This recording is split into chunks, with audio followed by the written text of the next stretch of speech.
Assalamualaikum warahmatullahi wabarakatuh. Perkenalkan, nama saya Fisnur Haq dengan NIM 2024-3111. Saya akan menjelaskan tentang tugas UAS pada mata kuliah Interaksi Manusia dan Komputer untuk membuat sketsa dan deskripsikan sebuah ruangan dengan memiliki format ruangan kecil dengan satu pintu dan memiliki satu jendela pada bagian samping dan menggunakan AC sentral. Nah, pada penggunaan AC sentralnya, saya memasangnya pada bagian atas langit-langit pada ruangan tersebut. Dan untuk setup yang dilakukan adalah untuk 8 orang bekerja. Nah, untuk 8 orang bekerja, saya menggunakan 4 meja kerja dengan masing-masing karena satu meja memiliki 2 komputer untuk setiap bekerja. Jadi masing-masing bekerja dalam 8 pegawai itu satu meja berisi dengan 2 orang pegawai. Nah, untuk tempat dan setupnya sudah menggunakan prinsip ergonomis yang dimana untuk komputer dan orang yang pegawai yang mengerjakan itu setara atau tidak membuat dia agak nunduk untuk mengurangi yang namanya sakit pada bagian punggung dan leher.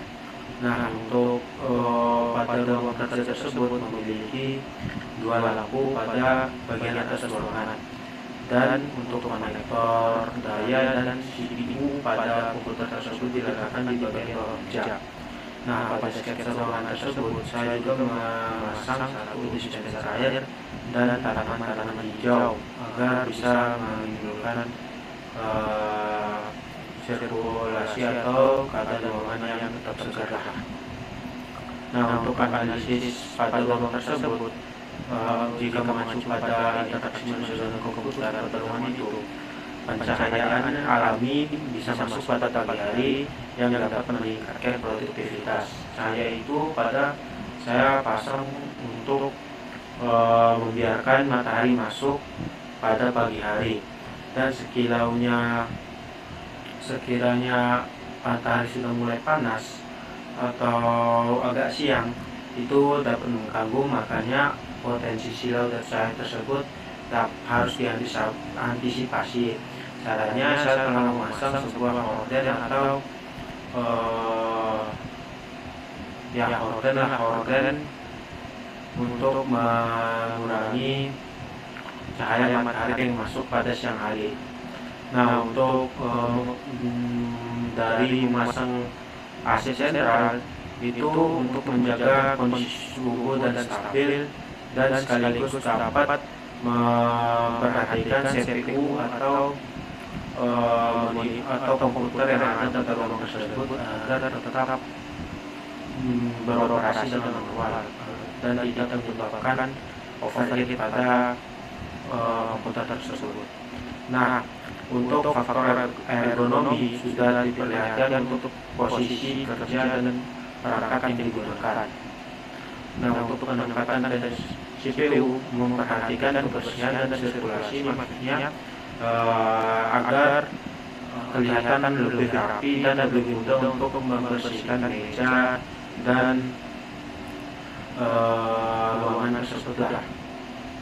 Itu saja pada bagian menganalisis ruang lingkup kerja.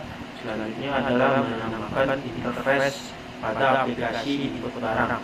Yang pertama, untuk format input nama barang, harga dasar dan stok itu adalah interface awal yang pada bagian interface aplikasi untuk menginput barang. Jika ada barang yang telah habis, validasi otomatis jika data juga tidak lengkap dan tampilannya sudah sederhana dan mudah diisi oleh pengguna. Nah, feedback langsung jika ada kesalahan pada input yang dimasukkan oleh user tersebut.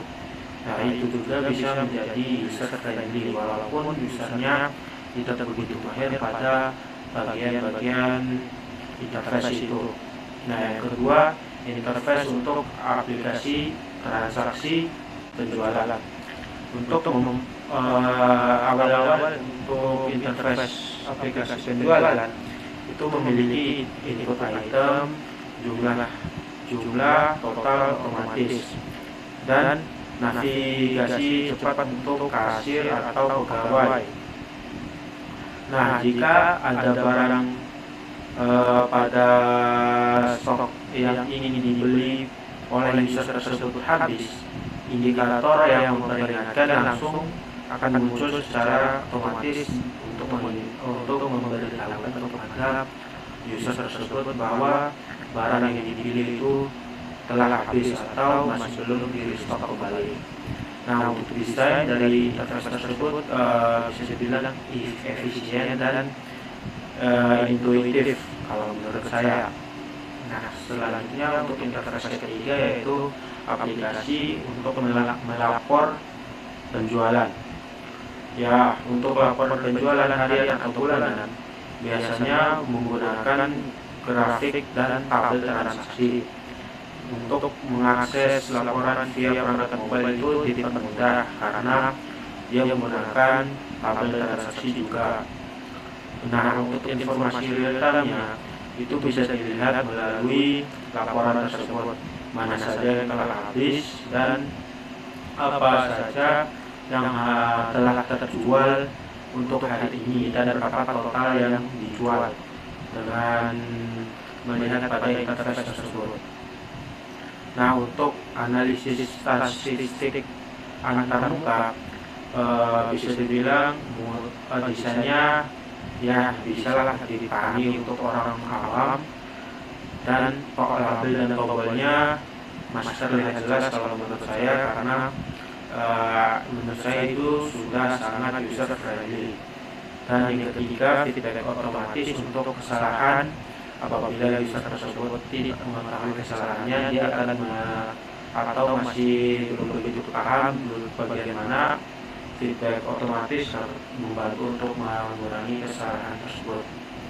Dan yang keempat, untuk navigasi logis dan mendukung alur kerja. Nah, ini seperti yang dibilang, dengan menggunakan interface yang mudah untuk dimengerti pada semua orang, untuk navigasi dan mendukung alur kerja itu lebih gampang dan lebih mudah. Yang kelima, masing-masing interface sesuai dengan tujuan pengguna. Tujuannya sudah terlihat jelas pada bagian-bagian yang telah dibuat untuk interface tersebut.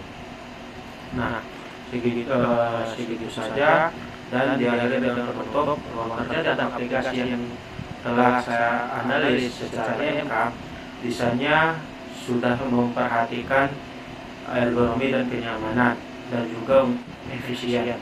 Rekomendasi ditetapkan untuk meningkatkan kualitas penggunaan dari ruang kerja dan interface yang telah saya gunakan tersebut.